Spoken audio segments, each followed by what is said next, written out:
iOS 6 released, 2 million iPhone 5s, 8 million predicted unboxing the iPhone 5. iPhone reviews are in, and a big week for iTunes movies. It's Wednesday, September 19th, 2012, and this is iWake. I'm Tim Chaten, and this is what's going on in the Apple world today. Good morning, everyone, and welcome to another edition of iWake. Today is the day, today is Wednesday, the day that iOS 6 gets released to the masses. I've been using iOS 6 for about a month now on the betas, and I'm very excited that everyone gets their hands on it. The new Siri opening apps is quite awesome. Panorama mode for iPhone 4S users, the new Maps app, lots and lots of great things in iOS 6. I've been using it for a while and it's out today, so you may be listening to it before it actually hits your iPhone or iPad, but it is out. iPad 1 customers won't get it, but pretty much everyone else will. 3GS owners, iPhone 4, iPhone 4S, and iPad 2 and 3 users will all get this. And it will be coming over the air from iOS 5, so if you're going from 5 to 6 over the air, no iTunes required. So very cool stuff there, and it's expected to come out sometime in the morning, so just be on the lookout with your OTA update there. Next up today, it's a little bit of financial news and just success news about Apple. So the first bit here is that Apple announced pre-orders topping 2 million in the first 24 hours. So here is their press release. Apple announced pre-orders of its iPhone 5 topped 2 million in just 24 hours, more than double the previous record of 1 million held by the 4S. Demand for iPhone 5 exceeds the initial supply, and while the majority of pre-orders will be delivered to customers on September 21st, many are scheduled to be delivered in October. Phil Schiller comments that iPhone 5 pre-orders have shattered the previous record held by the iPhone 4S, and the customer response to iPhone 5 has been phenomenal. iPhone 5 is the best iPhone yet, the most beautiful product we've ever made, and we hope customers love it as much as we do. So yeah, huge success here, double that of the last iPhone. And at this rate, 4 million iPhones pre-ordered for the iPhone 5S. So it's just a growing and growing market, and the iPhone 5 is available in even more markets initially than previous phones. So this is definitely good news. Gene Munster, with this news, predicted around 8 million iPhones to be sold in its launch weekend. Here's Gene Munster. So given the 2 million pre-orders, we remain confident that Apple can deliver 8 million range of 6 to 10 million iPhones in the launch weekend. The reason we are confident the 8 million is twofold. First, initial 24-hour pre-orders for the iPhone 5 were up 100% year over year from the iPhone 4S. Last year, pre-orders accounted for 25% of total weekend launch unit sales. Assuming the initial pre-order retail distribution remains the same, the pre-order total would suggest 8 million launch units. So there you go. That is the analyst talk, and it's very logical, and we'll see if it comes true. I believe they will hit that mark, and I believe they will have the stock to sell those numbers.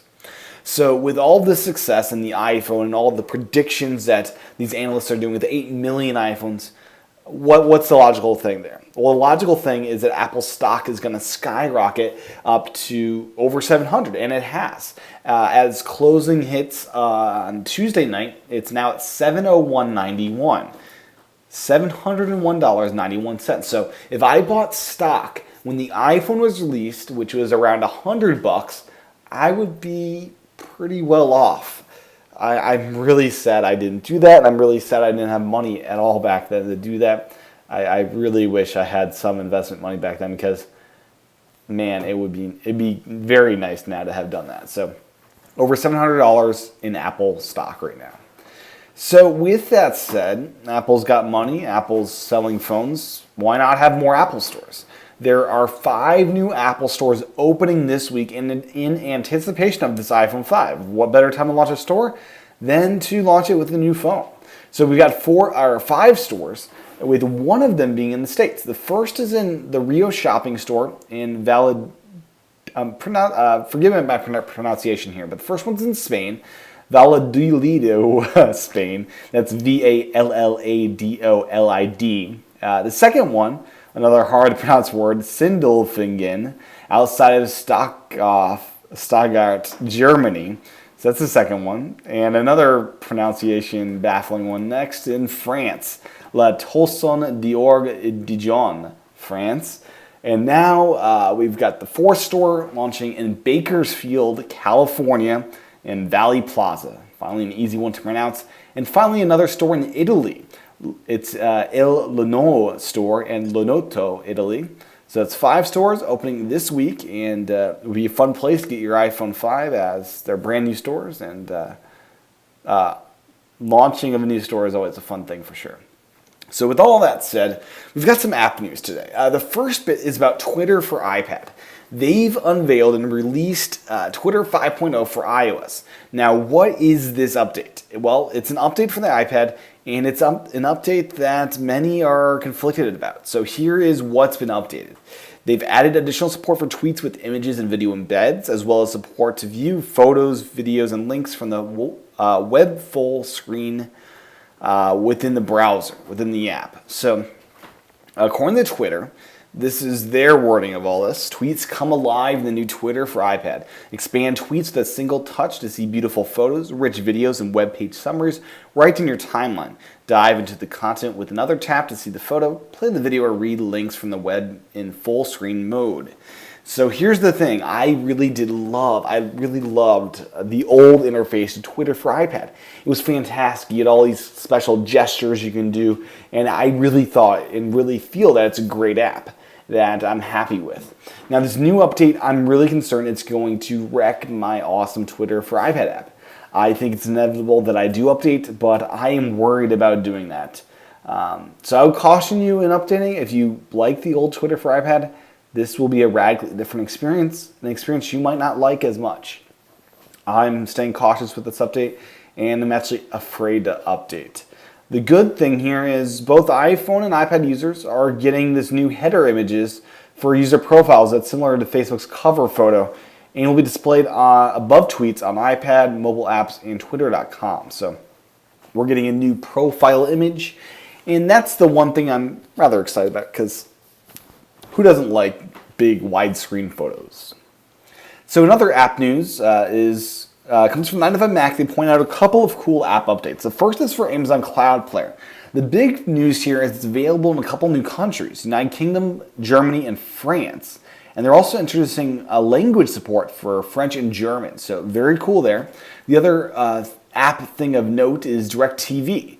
The iPhone app got updated today with a lot of new features, including content baked into this app for HBO Go, or just HBO in general, I should say, Cinemax, Stars, and Encore, plus the latest DirecTV cinema movies.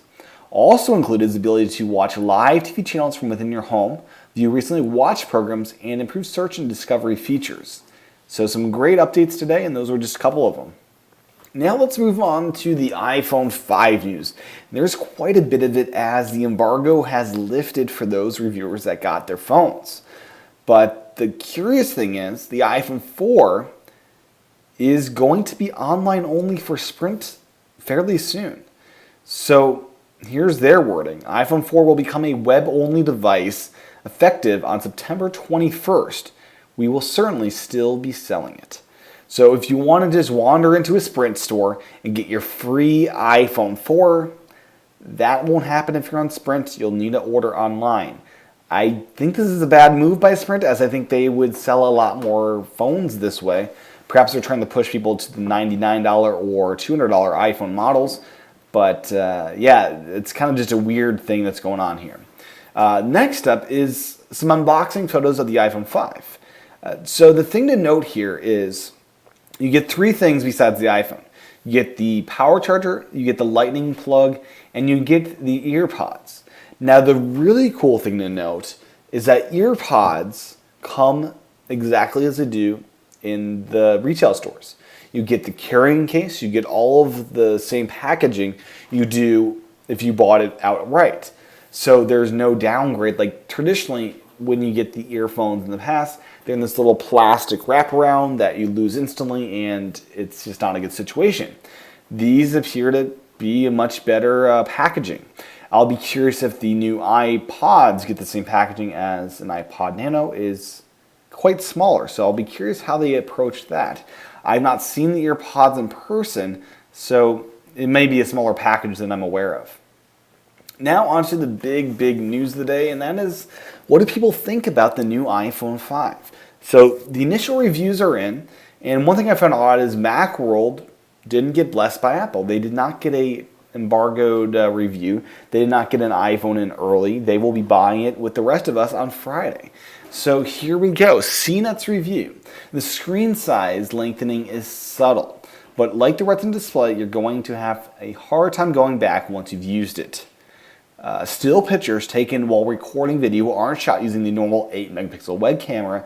They're screen captures of the video itself. The aspect ratio is different and the image quality is a bit weaker. So it's not going to do that thing that we thought it would do, which would take pictures while recording video.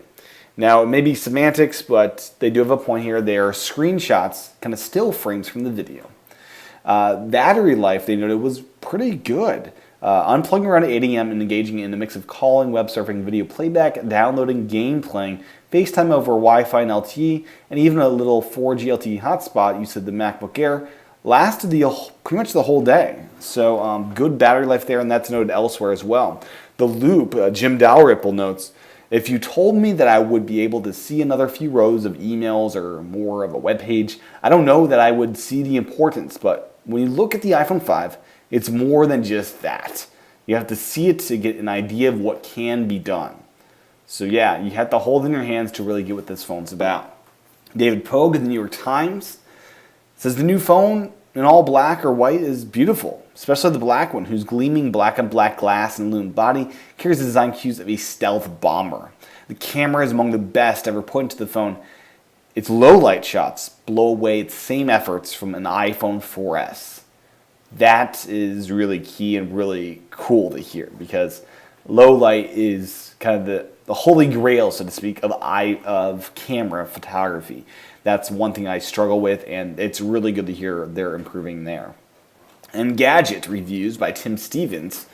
At 112 grams, it's 20% lighter than the 4S, a figure that doesn't seem like it would make much of an impact. It does, so much so that its lightness, not the bigger display or the thinness that nearly everyone praises when first getting a chance to hold the iPhone in their hands. So he's saying lightness, the lightness of the phone, is the biggest selling feature of this device. It's not the big screen or the thinness, it's lightness. Meanwhile, the Lightning connector is infinitely easier to connect. It slots in nicely and does so regardless of orientation, plugging in right side up or upside down. More problematic, though, of the new connector is speed. It's based on USB 2, no faster than any existing cable you use today. On their battery rundown test, they ran a loop of video with LTE and Wi-Fi enabled and social accounts pinging at regular intervals. The iPhone 5 managed to last 11 hours and 15 minutes. That's not too shabby at all. Closing out the reviews, we got two more here.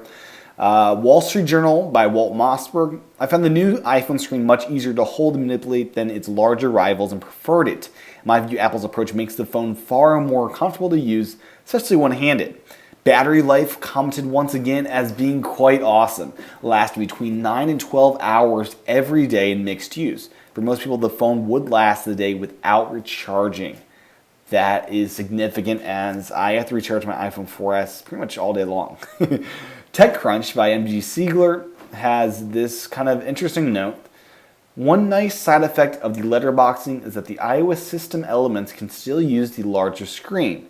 So for example, when push notifications come in, they flip down from the top of the screen and settle perfectly above the 3.5-inch app, as opposed to on top of it. So that is a nice side effect, and something many didn't really consider.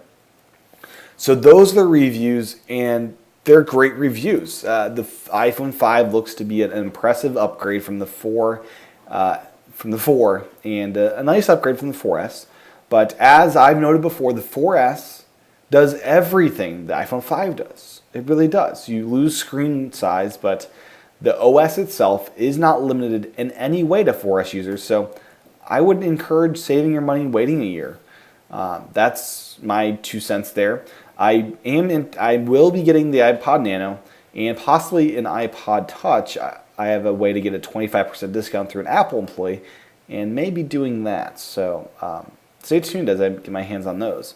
But anyways, success and a great phone. So looking forward to get my hands on one to just play around with it, but I will not be buying one this time around. Closing out the show, I've got just some thoughts on iTunes movies stuff.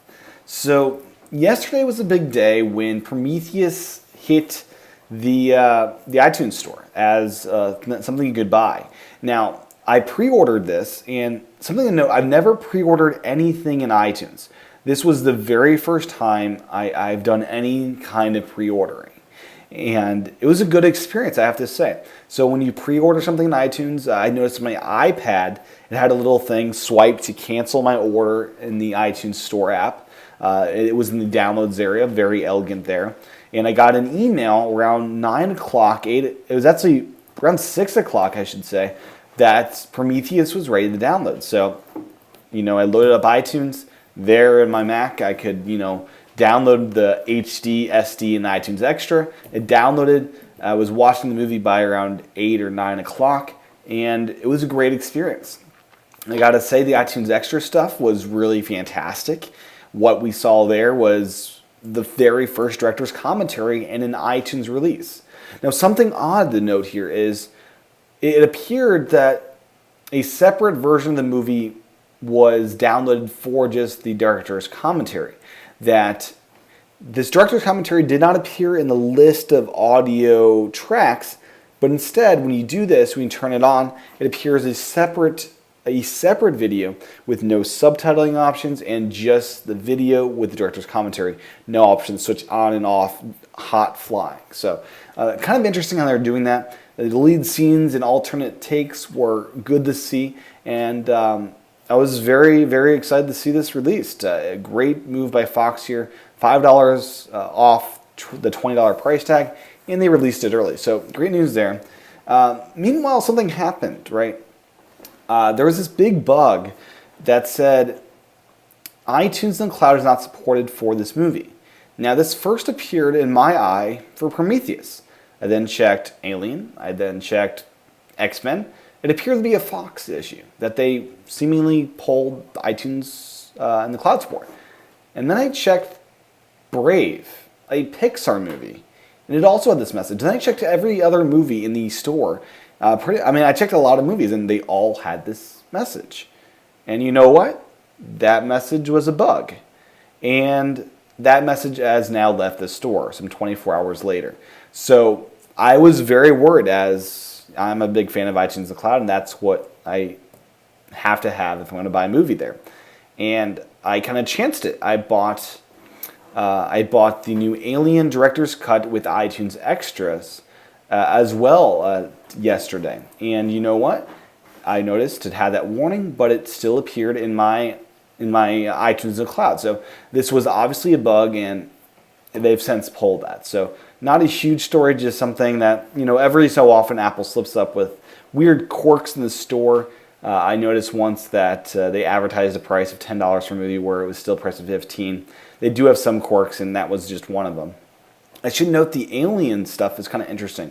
So meanwhile, they with Prometheus being released, Fox yet again did some Alien updates here. So we have iTunes Extras with tons and tons of bonus content. I own the DVDs and the Blu-rays, and much of that content appears in this download. The iTunes Extra download is around 6.5 gigs, and that is significant. Lots of video content there. Sadly, no director's commentary, but it is a solid update to the Alien release in HD for $15 with all that extra content. Something to note, Aliens is now gone. I'm hoping they're revamping it with these iTunes Extras, and it'll be back pretty soon when the Blu-ray hits shelves. Something like that. I'm hoping that's what they're doing, and I hope they redo Alien 3 and 4 with those same iTunes Extras with new content there. But besides that, we now have HD versions of Alien 3 and 4 for purchase at $15 and $17, depending on which one you get. And the original director's or Alien in theatrical cut is also available at HD, but no iTunes Extras. So some cool stuff there going on, and just overall, it's been an exciting week for iTunes. Besides all the Alien things going on, we now have the Indiana Jones bundle. For the longest time, Indiana Jones was just simply not available in the iTunes store. The Blu-ray hit shelves, and that means iTunes came out. All 4 of these films, it's bundled as one for $60 in HD, $50, 60 in HD, 50 in SD. And something to note here is that they all have iTunes extras, and it seems to be really great value here with all this extra content in there and it being remastered, all that kind of stuff. But it's so good to see movies that were once not in iTunes make it there. We're going to see E.T. land in the iTunes store later this month, it being October, and the Blu-ray coming out. And I'm just hoping Star Wars makes it in there at some point in the future. And Schindler's List. There's lots of movies that aren't in there yet, and it's encouraging to see these movies now appear. And it appears more and more are coming. So that's all I've got to say about iTunes and iTunes Cloud for today. Exciting week for iTunes customers for sure. So with that said, thank you for watching. Thank you for tuning in to today's episode. You can watch video versions of the show at youtube.com/TCHATEN. Show notes are available at iWakePodcast.com. And finally, if you'd like to access the script as well as bonus content, you can head on over to iWakePodcast.com/again. That's where I do this extra bonus thing, $10 a month for extra content and things like that. So it's called iWake again, and I'd encourage you to check it out. Well, thank you guys for tuning in. Thank you for listening or watching. I'll be back tomorrow for another edition of iWake. So have a good time updating your iPhone to iOS 6, and have a great evening, a great day, and I'll talk to you guys again real soon. Aloha.